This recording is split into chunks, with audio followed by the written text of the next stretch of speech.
দিয়েছে হৃদয়ের মধ্যে, আর সেই তাপের জন্য ভক্ত পরিণত হচ্ছে, ভক্ত হচ্ছে। আর ভক্তের ভাবে, ভক্তের ভক্তিতে, ভক্তের মহিমায় গোবিন্দের এত মহিমা প্রকাশিত হচ্ছে। সকলের দ্বারে দ্বারে গিয়ে শাস্ত্রে বলছেন যে গুরু না সৎ সজনা সৎ পিতা না সজ্জ নি না সৎ দেবতাং না তস্য প্রতিষ্ঠ না সৎ মহাশ্চ যশ সমূহতে মৃত্যুতে। আমরা পিতা মাতারা মনে করি কি ওই দীপ্তর মতন, তারপরে আরো কারা কারা আছে, সুজয়ের মতন আরো যারা আছে, এদের মতন লেখাপড়ার দরকার নেই, সবার দ্বারে যায়, গুরুদেবের জন্মদিন, গুরুদেবের গুরু পূর্ণিমা, 64 মন্ত্র বেই, এইসব মালা তিলক না করে আমার ছেলেকে যদি একটু ব্যারিস্টার বানাতে পারি, ইঞ্জিনিয়ার বানাতে পারি, বিদেশে পড়াতে পারি, আর একটু কানে কানে বলতে পারি পারলি ওইবার একটা বাড়ি করিস, এখান থেকে চলে যাবো পরে। শাস্ত্র বলছে না, এরা পিতা মাতা নয়। শাস্ত্র কি বলছেন? পিতামাতা যদি সন্তানকে জন্ম দিয়ে থাকেন তাহলে তার উদ্ধার করতে হবে। পিতামাতার মিলনে যে সন্তানের সৃষ্টি হয়, তার কাছ থেকে শুধু অর্থ নিয়ে সংসার পরিচর্যা, ডাক্তারের মা ইঞ্জিনিয়ারের মা শোনার জন্য নয়। পুত্রকে, সন্তানকে জন্ম দেওয়া হয় কিসের জন্য? তার উদ্ধার করবার জন্য। আর পুত্রের কর্তব্য কি? পিতামাতাকে গোবিন্দের চরণে আনয়ন করা। এই হচ্ছে যথার্থ পিতামাতা কর্তব্য। আজকে নোয়াপাড়ার সবাই ধন্য যে যাদের দ্বারে দ্বারে গিয়ে এই 64 মহন্তের ভোগের আয়োজনের জন্য কি করা হয়েছে? ভিক্ষা চাওয়া হয়েছে। এখানে আছে না সবাই দিতে পারে, আমাদের দাদা মশাই একাই পারলে 10,000, কেউ 20,000 দিতে পারে, কিন্তু না, তিনিও গিয়েছেন কিসের জন্য? এই ভিখারির মতন হাত পাততে পারতে যে দাও, আমায় দাও, আমার জন্য নয়, আমার গৃহের জন্য নয়, আমার নিজের উদর পূর্তির জন্য নয়, কিসের জন্য? মহাপ্রভুর সব পার্শ্বদ নিয়ে এই পালপাড়া গোবিন্দ মন্দিরে আগমন ঘটবে, সে আগমনের জন্য, তাদের সেবার জন্য কিছু ভিক্ষা দাও। এমনি ভিক্ষা চাইতে গেলে কিন্তু লজ্জা করে না বাবা? কিন্তু গোবিন্দের জন্য ভিক্ষা চাইতে কত মা ভিক্ষা চেয়েছে, আমার ভাইয়েরা ছোট হয়ে তারাও দাঁড়ে দাঁড়ে গিয়ে ভিক্ষা চেয়েছে, কেউ দিয়েছে, আবার কেউ বলেছে সেদিন গুরু পূর্ণিমায় আমার একটা আলু দাও নাই, আবার এসেছো, বলেছে না মা? তা যারাই কটূক্তি কথা বলছো, চিন্তা করে দেখো তো, তোমার এই অর্থ নয়, এই দেহটা তোমার নয়, এই ইন্দ্রিয়গুলি তোমার নয়, এই যে ভূমিতে আছো এটাও তোমার নয়। কারটায় আছো? অনাদিরাদি গোবিন্দেরটায় আছো। কারটা দিচ্ছ? তুমি কিছু দিচ্ছ? বেশ করে চিন্তা করে দেখো তো, যেদিন তোমার জন্ম হয়েছিল সেদিন তোমার পরনে বস্ত্র ছিল? ছিল না। যেদিন তোমার জন্ম হয়েছিল সেদিন তোমার কোনো বল ছিল? ছিল না। যেদিন তুমি চলে যাবে সেদিন তুমি একা একা বস্ত্র করতে পারবে তো? পারবে না। যতই তুমি ক্ষমতাধারী হও না কেন, সেদিন একা হেঁটে কিন্তু অন্ত্যেষ্টি ক্রিয়া ব্যাধিতে উঠতে পারবে না, অন্য কারো ঘাড়ে করে তোমার যেতে হবে।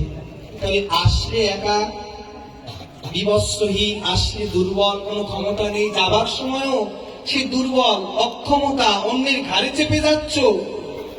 কিন্তু এই মাঝে যে অহংকার, এই অহংকারটা কি বলতো? মিছে।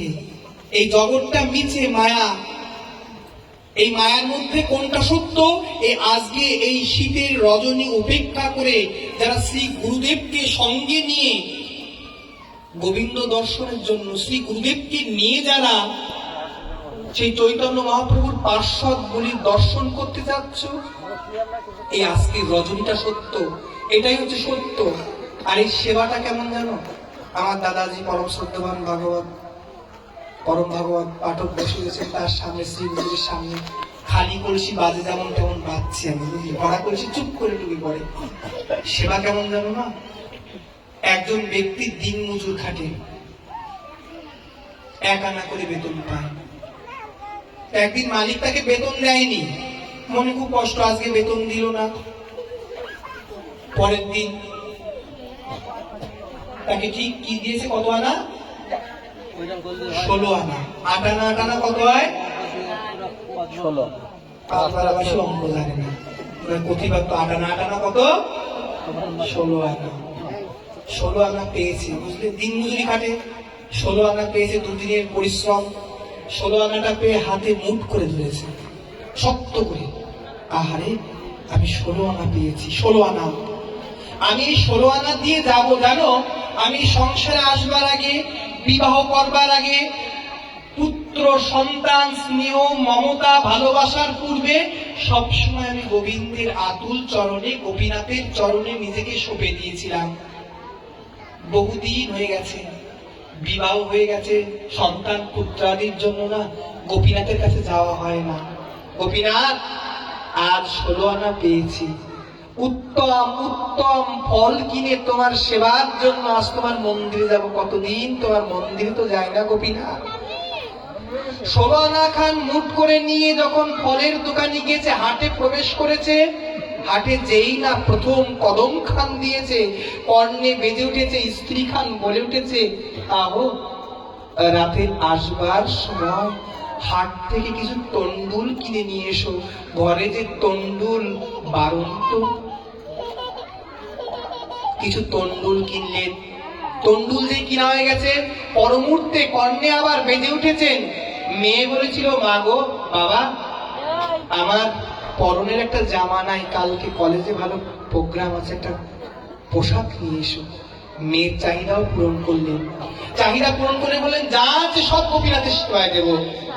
যেই না পোশাকটা কেনা হয়ে গেছে, পুত্রের কথাটি কানে বেজে উঠেছেন, বাবা কালকে কলেজে যাব, খাতাখানা কলমখানা নাই, নিয়ে এসো।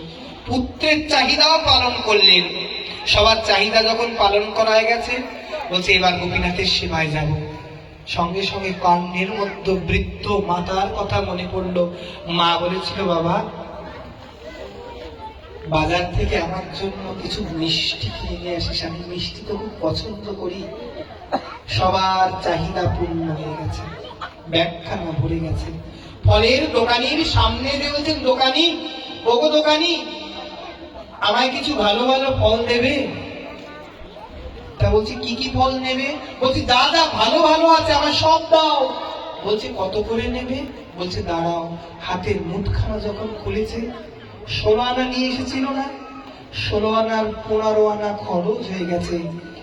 স্ত্রী পুত্র কন্যা বৃদ্ধ মাতার চাহিদা নিবৃত্তি করতে করতে এ সংসারে 15 আনা খরচ হয়ে গেছে। আছে 16 আনা। 16 আনার 1 আনা আছে। 1 আনা খান ধরে নিয়ে অঝরেই কিনে দিয়েছে। গোপীনাথ, এ আমি কি করলাম?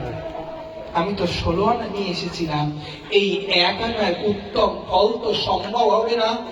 অঝরে সেই দিনমজুরি ভক্তখানের নয়ন দিয়ে জল পড়ে যাচ্ছে। ফলালা বলছে, কই কোন কোন ফল, কত কত কেজি করে নেবে, কত কত নেবে? মাথা নিচু করে বলছেন, ভাই আমি বড় আনন্দে এসেছিলাম, আমি বড় উল্লাসে এসেছিলাম, উদ্দীপনায় এসেছিলাম। আমি গোপীনাথের জন্য 16 আনা দিয়ে উত্তম উত্তম ফল কিনবো। কিন্তু জানো দোকানি, আমি সবার চাহিদা পূরণ করতে করতে আমার হাতে যে কখন 15 আনা খরচ হয়ে গেছে, সেটা আমি একবারও ভ্রূক্ষেপ করি নাই। ও দোকানি, আমায় 1 আনা দিয়ে যা ফল হয় দেবে, গোপীনাথের জন্য নিয়ে যাব। দোকানিও কাঁদছে। বলছে, তুমি কাঁদছো কেন? বলছে, জানো এই ফলের দোকান দেওয়ার আগে প্রতিদিন আমি ফল কিনে কিনে গোপীনাথকে দিয়ে আসতাম। আস্তে আস্তে যখন আমি ফলের দোকান দিয়েছি, ব্যবসা বুঝে গেছি, স্ত্রী পুত্র পরিজনকে নিয়ে সংসার গড়বার স্বপ্ন দেখেছি, সেদিনকার থেকে আর গোপীনাথ মন্দিরে যাইনি। কারণ জানো, আমি একটা আপেল বিক্রি করলে লাভ হবে 1 আনা, আর আমি যদি ওই 1 আনার ফলখানা লাভ না করে গোপীনাথকে দিয়ে দিই, আমার সংসার তো চলবে না। আমি লাভ বড় বুঝে গেছি, আর লাভ বুঝে গেছি বলে গোপীনাথের মন্দিরে আর যাওয়া হয় না। ওগো শোনো, 1 আনায় তো ভালো কোনো ফল হয় না, আমি 1 ফানা কদলি দিয়ে দিচ্ছি, তোমার কিছু থাক আমার কিছু থাক। গোপীনাথকে দেবার বেলায় বলো যে, গোপীনাথ দোকানি বড় ব্যবসা বুঝে গেছে, তাই তোমার কাছে আর আসতে পারে না, ভালো ভালো উত্তম ফল তোমার কাছে আর নিয়ে আসে না। ফলখানা নিয়ে বড় মনের আনন্দে নয়ন জলে ভাসছে, বলছে, গোপীনাথ রে, আমি তো 16 আনা নিয়ে এসেছিলাম তোমার সেবা দেব বলে, কিন্তু তোমার সেবায় উত্তম ফল তো দেওয়া হলো না। কদলীখানা নিয়ে ছুটতে ছুটতে মন্দিরের সম্মুখে দিয়ে চৌকাঠে যে কখন পাখানা বেঁধে গেছে, হোঁচট করে গোপীনাথের চরণে কদলীর পানাখানা পড়ে গেছে। যেই না কদলীর পানাখানা পড়েছে, গর্ভ মন্দিরে থাকা পূজারীগণ এসে তিরস্কার করছে, ওরে পাষণ্ড, দুরাচারী, দিনহীন, কাঙাল, ভিখারি, তুই অনাদিরাদি গোবিন্দের চরণে কদলী নিক্ষেপ করলি, যে চরণে তুলসী দেওয়ার আগে 7 বার ভাবি ওই আতুলো চরণে তুলসী পত্র দিয়ে তো ওই চরণ কমলে ব্যথা লাগবে না? পুষ্প দেওয়ার আগে বারবার চিন্তা করি গোবিন্দের ওই ননিমাখা বদনে তো ব্যথা লাগবে না? আর তুই সেই চরণ, দেবের দুর্লভ চরণে তুই আঘাত করলি। পূজারীগণ কটুক্ত কথা বলতে বলতে কাসর ঘন্টা দিয়ে আঘাত করে দিয়েছেন। বারবার ভক্তখানা বলছে, আমি ইচ্ছা করে মারিনি, আমার চোখের জলে ঝাপসা হয়ে গেছে, তাই চৌকাঠটা না দেখতে পেয়ে কদলীর ভানাখানা গোবিন্দের চরণে, গোপীনাথের চরণে পড়ে গেছে। ও গোপীনাথ, গোপীনাথ, তুমি একটিবার বলে দাও না আমি ইচ্ছা করে কদলীর ভানাখানা মারিনি। গোপীনাথ, গোপীনাথ বলে চিৎকার করছে। কে আর কার কথা শোনে? গলে ধাক্কা দিয়ে বের করে দিয়েছে। নয়নে রুধির দ্বারা, কপাল থেকে রুধির দ্বারা এক হয়ে পড়ে যাচ্ছে। ব্যক্তিখানা বলছে, গোপীনাথ, তুমি তো জানো আমি ইচ্ছা করে মারিনি। গোপীনাথ, আমি ইচ্ছা করে মারিনি। ও গোপীনাথ, গোপীনাথ, তুমি কেন আগে বলনি? তুমি কাঙালের ঠাকুর নও, তুমি দিনহীনের ঠাকুর নও, তুমি ধনীর ঠাকুর। গোপীনাথ, কেন বলনি? গোপীনাথের পরে আর্তনাদ করে ব্যক্তিটা কাঁদতে কাঁদতে নিজ কুটিয়ায় গিয়ে দাঁতটি বন্ধ করে ফুপিয়ে ফুপিয়ে কাঁদছে। গোপীনাথ, আমি যে রুধির খানা সামলাবো সে অর্থ আমার নাই। গোপীনাথ, তুমি বলে দাও না এমন কেন হলো? গোপীনাথ, কাঁদতে কাঁদতে ব্যক্তিখানা ঠিক মধ্যরাতে তন্দ্রাচ্ছন্ন হয়েছে। এমন সময় চারিদিক ভূমণ্ডল যখন অন্ধকার, মায়ার কোলে নিমজ্জিত, এমন সময় ওই ভক্তটির গৃহ সামনে দরজার কপটের বাইরে এ যেন কোটি চন্দ্র উজালা হয়েছে, কে যেন কড়া নাড়াচ্ছে বারবার। ব্যক্তিখানা উঠেই বলছে, পূজারীগণ এসেছে, নিশ্চয়ই আমার মেরেই ফেলবে এবার। গোপীনাথের চরণে আঘাত করেছি। বলছেন, কে গো, কে? ও গো, বিশ্বাস করো আমি গোপীনাথের চরণে আঘাত করিনি। কে গো, আমায় মেরো না, আর মেরো না। দরজার বাইরের পাশ থেকে কথা আসছে, ও গো, দ্বারটা খোলো না, আমি তোমার গোপীনাথ এসেছি, খোলো না। আর কতক্ষণ দাঁড়িয়ে থাকবো এমন করে? ব্যক্তিখানা ছুটে গিয়ে দরজাখানা খুলে দেখে পীতম্বর বসন পরিধায়, গলে বৈজয়ন্তীর মালা, কত মণি মাণিক্য তাহে শোভা পায়। কেশ বেশ সুন্দর ময়ূর পুচ্ছ তাহে গাথায়, করকমলে বংশী নাহি কদলী ধরিয়া থায়। কদলীখানা ধরে দাঁড়িয়ে আছে। ও আমার ভিতরে ঢোকাও। যেই না ভিতরে গোপীনাথকে ঢুকিয়েছে, বলছে, গোপীনাথ, তুমি বিশ্বাস করো তোমার চরণে আমি আঘাত করিনি। চরণখানা ধরে বলছেন। গোপীনাথ বলছে, আমি জানি, আমি সব জানি। ওগো, শিগগিরই ওঠো, ওঠো, আমি তো অভুক্ত। আমি সকালের বাল্য গ্রহণ করিনি, দুপুরে রাজভোগ গ্রহণ করিনি, বিকালের শীতলী গ্রহণ করিনি, রাতেরও ভোগ আমি গ্রহণ করিনি। কারণ কি জানো? আমার ভক্তের ভক্তি মাখা ফলখান যে ফেলে দিয়েছে, তাই আমি সেই ফল না পেয়ে অভুক্ত হয়ে সারাদিন বসে আছি। কখন সবাই ঘুমিয়ে পড়বে, কখন আমার ভক্ত কানের কাছে আমি ওই চিপিষ্ট কদলীখানা নিয়ে যাব। অনাদিরাদি গোবিন্দ সেই মোহন বংশী ত্যাগ করে ভক্তের কদলীখানা নিয়ে এসে বলছে, দাও আমার, শিগগিরই শিগগিরই আমায় খেতে দাও, আমি যে বড় অভুক্ত। সৃষ্টি স্থিতি পড়ার একমাত্র কারণ, আজ তিনি বলছেন আমি অভুক্ত। ভক্ত নয়ন জলে কদলী যখন ছুলে গোবিন্দের বদনে দিচ্ছে, গোবিন্দ তার অধরমৃত নিয়ে আবার ভক্তের মুখে দিয়ে দিচ্ছেন। এই তো সেবা, এই তো প্রেম, এই তো চাওয়া। সেই চাওয়ার জন্য, সেই গোবিন্দ সেবার জন্য এই পালপাড়াবাসী, বিশেষ করে আমার গুরু ভ্রাতা, গুরু গুণগণ, যে দাঁড়ে দাঁড়ে যে গোপীনাথের সেবা, মহাপ্রভুর পার্শ্বদের এনে যে নববৃন্দাবনের আয়োজন করবে, সেই সেবার জন্য সবার দাঁড়ে দাঁড়িয়ে গিয়েছেন। আমায় দাও, আমায় দাও। বিন্দু বিন্দু সেই কৃপা নিয়ে কাল এখানে মহৎ সাগরের পরিণত হবে, যেখানে 64 মহন্তগণ আসবে। এই তো বৈষ্ণবের মহিমা, এই তো বৈষ্ণব দয়ার সাগর। সকলের প্রার্থনায় শ্রী গুরুদেবের ঐকান্তিক ডাকে প্রেম ও প্লবনে কাল আমার গৌর সুন্দর আসবে। একটু পরেই গাবে না, জয় রে গোরা শ্রীসচি নন্দন। তোমার নিজজন যদি এমন করে আকুতি করে, তাহলে সে না এসে পারে? 2 মিনিট সবাই স্থির হয়ে গেছে না? শীত কি সবার লাগছে না? লাগছে না। যদি বলে যে এখন শ্রী গুরুদেব দাদা পাঠ করবে, তারপরে শ্রী গুরুদেব করবে, বলছে রাতভর রাত করে যাক, তবু আমরা শুনবো। বলছে না, নাহং তিষ্ঠামি বৈকুণ্ঠং যোগিনা হৃদয়স্য মদ্ভক্ত যত্র গায়ন্তি তত্র তিষ্ঠামি নারদ। যদি বলা হয় কৃষ্ণ দেখেছো তোমরা? কোন কালী ভক্ত বলে কৃষ্ণ দেখেছো? আমরা কালী ভক্ত, আমি বলতে পারি রামপ্রসাদ দেখেছে, বাবা খেপা দেখেছে, কত লোক দেখেছে। আচ্ছা তোমরা এমন দেখাতে পারো? বলছে হ্যাঁ দেখাতে পারি না, অনুভব করাতে পারি। বলছি কেমন? এতগুলো চঞ্চল যে চরণগুলি, চঞ্চল চরণ জনমের পর থেকে ছুটে যাচ্ছে, এক জায়গায় বসতে চায় না। দেখো সেই চঞ্চল চরণগুলি প্রস্তর হয়ে গেছে, সব প্রস্তর হয়ে গেছে। যে চঞ্চল মনটি বাতাসকে আটকানো যায়, কিন্তু মনকে আটকানো যায় না, সেই মন স্থির হয়ে গেছে। নয়ন খান, নয়নারাজ কারো দিকে যাচ্ছে না, নয়নটা স্থির হয়ে গেছে।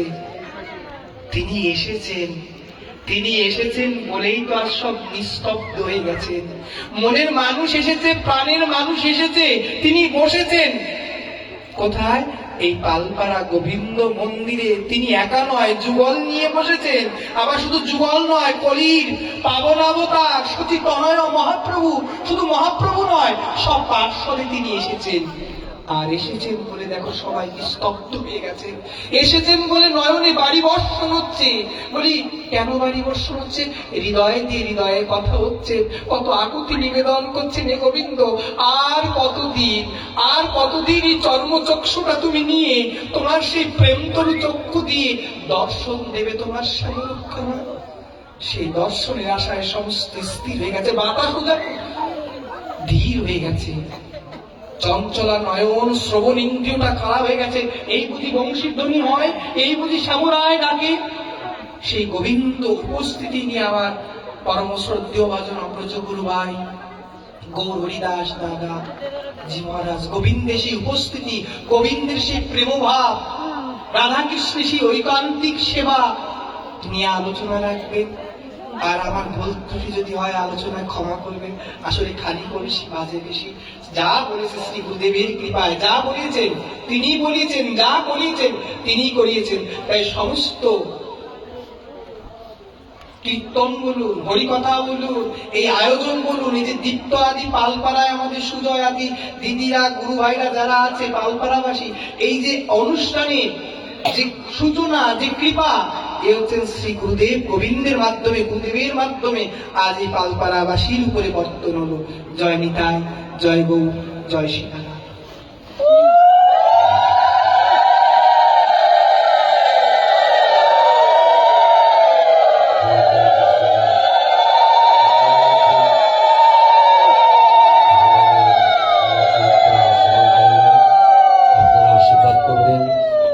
এই বছরে নয়, এই জন্মে নয়, প্রতি জন্মের জন্মেই যেন আপনাদের মতো সাধু বিষ্ণু সঙ্গ করে দীর্ঘজীবী দীর্ঘজীবী হয়ে পরিবেশন করে বাকি জীবনটা কাটিয়ে দিতে পারে। এবার আমি